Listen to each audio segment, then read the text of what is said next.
कान्यमावोदरसम्भूतं कानवादनन्तनायकात् प्रभो नमामि गोविन्दं जीवाविद्याविभञ्जकम्। श्री गोपाल कृष्ण महाराज की जय। सर्वज्ञ श्री चक्रधर स्वामी की जय। श्री गोविंद प्रभु महाराज की जय। माय बाबा,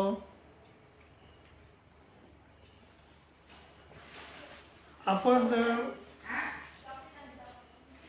अनुसरण घेतलं, देवाला अनन्य भाव असं अनुसरलो, देशाच्या शेवटी गेलो, विधी पाळायलो, अटविजन, भिक्षाभोजन, स्मरण, प्रसाद सेवा, निद्रा हे सगळं व्यवस्थित करायलो, सण सांगात भेट शुश्रूषा हे बी हे करतो, निषेध टाळतो, अनिष्ट अविधी हिंसा अन्य धर्म हे पण आपण सांभाळला आणि दोष बी चुकविले, देहावधीचे दोष चुकविले, क्रियावधीचे दोष चुकविले गेले आणि आपण झाडाच्या तळी बसलो, देशाच्या शेवटी गेलो, झाडाच्या तळी बसलो आणि आपण देवाचं स्मरण करत आहोत, देवानं ज्याप्रमाणे सांगितलं त्याप्रमाणे वागत आहोत. आणि मग अशातच काय झालं की एका माऊलीचा योग आला आणि आपण आपल्याकडून न व्हावं ती चूक घडली. आपण झालो प्रमादी झाल्यानंतर आपण एवढे बोधवंत आहेत सगळे, मग आपल्याला त्याचं फार वाईट वाटलं आणि आपण जर दुनापथ्य घेतला, डबल जर आपण आचरण केलं, परमेश्वराचं चिंतन केलं तर आपल्याला मृत्यू येतो त्या अवस्थेत आणि मृत्यू आल्यानंतर आपल्याला मनुष्य जन्म पुन्हा मिळतो आणि मनुष्य जन्म मिळाल्यानंतर आपल्याला 12 वर्षानंतर म्हणजे आपला जो ज्ञानाधिकार आल्यानंतर केव्हा तरी 12 वर्षानंतर जेव्हा उभयदृश्य अवतार आपल्याला भेटतात आणि उभयदृश्य अवतार आपल्याला एक विद्या देतात, त्या विद्येला देहविद्या असे म्हणतात. माय ह्या देहविधीचं आयुष्य म्हणजे सृष्टी संहारापर्यंत, ह्या देहविधीचं आयुष्य हे सृष्टी संहारापर्यंत आणि ती देहविद्या जो देह आहे त्याच देहात होत असते आणि ती एक विद्या ते असं स्वामी म्हणले.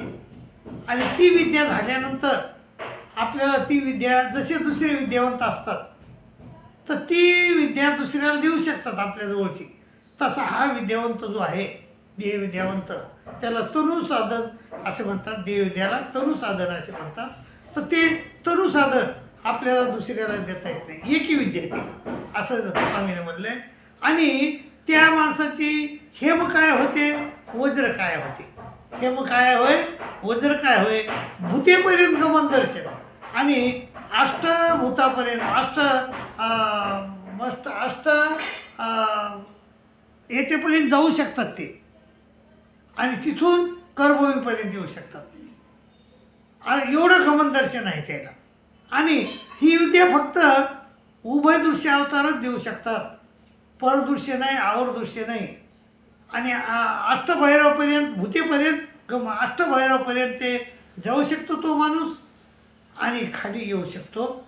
आणि त्याचं जे शरीर आहे ते म्हणजे कारण प्रपंचाचं होऊन जाते, म्हणजे देह त्याचा पिवळा होतो आणि तो दिसत नाही कोणाला. आणि त्या देहावर युगांतीच्या संहाराचा काही परिणाम होत नाही, कोणताच काही परिणाम होत नाही.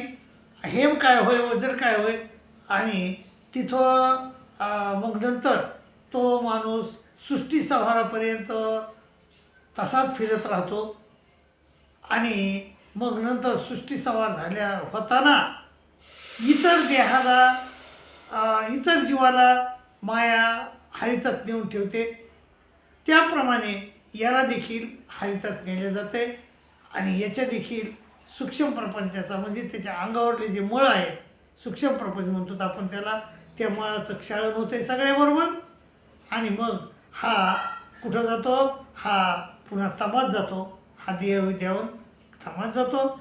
आणि तमात गेल्यानंतर मोटका मोहरी जे असं म्हणले की जेवढ्या दिवस प्रपंचात राहिले, म्हणजे सवार झाल्यावर जेवढा दिवस प्रपंचात राहतात जीव, तेवढेच दिवस तमात राहतात आणि सगळे शुद्ध होतात, कोरे होतात. आणि कोरे होऊन पुन्हा परमेश्वराला प्रवृत्ती निर्माण होते, कशाची, सृष्टी रचने करण्याची. आणि पुन्हा मग माया जीवाला तमातून बाहेर काढते का अगोदर आता म्हणजे संलग्न लावायचा गरज नाही, तो जे एकदा लावला संलग्न तो आनंद न लगे असं म्हणलेलं आहे. पुन्हा पुन्हा तो संलग्न दुसरा लागत नाही, तोच संलग्न राहतो. आणि पुन्हा तोच संलग्न आणि त्या संलग्नावर जीवावर माया 8 प्रक्रिया करते. विकरे संचरे विये प्रसवे हरी डोसरी उघळे लोटी. 4थ्या प्रक्रियेमध्ये त्याला पुन्हा म्हणजे आद्यमळ लावते. आणि आद्यमळ लावल्यानंतर पुन्हा हरितात लोटून देते. हरितात आल्यावर हा जीव प्रपंच रचना करतो, म्हणजे सूक्ष्म प्रपंचाची रचना करतो. आणि पुन्हा मग इतर जीवाबरोबर तो सृष्टीत येतो. आणि सृष्टीत आल्यानंतर जर हा जो सवार आहे म्हणजे महासवार, ते कोण्याही युगात होऊ शकतो, म्हणजे कृतात त्रेतात द्वापार कलियुगात तसं युग ठरलेलं नाही. आणि जर कृतयुगात झालेला असला संवार, तर मग त्याला कृतयुगात म्हणजे जन्म देतात. आणि किंवा जर कृतयुगात नसला झाला तर कृतयुग येईपर्यंत त्याला अवघड्यात ठेवतात. आणि अवघड्यात ठेवून मग नंतर ज्यावेळेस कृतयुग येईल त्यावेळेस त्या जीवाला कृतयुगात आणतात. आणि तिथं त्या जीवाला म्हणजे त्या विद्यावंताला तनुसाधनवंताला काय होतं आहे, मोक्ष मिळतो. तिथं त्याला निश्चित मोक्ष गत्वा मुक्ती असं म्हटलेलं आहे. ही अशी मायबाबा अशी ही देहविद्या आहे. तर ही देहविद्या फक्त जीवाच्या साधकाच्या एका चुकीचं फळ आहे. एकच चूक केली त्यानं, विकार भोगला. आणि विकार भोगल्यामुळं त्याला ती सृष्टी तर तशीच गेली. पुन्हा त्या सृष्टी एवढाच काळ त्याला तमात घालावा लागला. आणि पुन्हा इथं यावं लागलं. आणि पुन्हा बऱ्याच दिवस त्याला अवघड्यात राहावं लागलं. आणि अवघड्यातून पुन्हा कृतयुगात यावं लागलं. आणि कृतयुगात येऊन मग मात्र त्याला पुन्हा मोक्ष म्हणजे त्याला पुन्हा मोक्ष तिथं त्याला मिळून जातो. अशा प्रकारे हे देहविद्या आहे. आणि देहविद्या ही कोणाला होती, प्रमादियाला होती.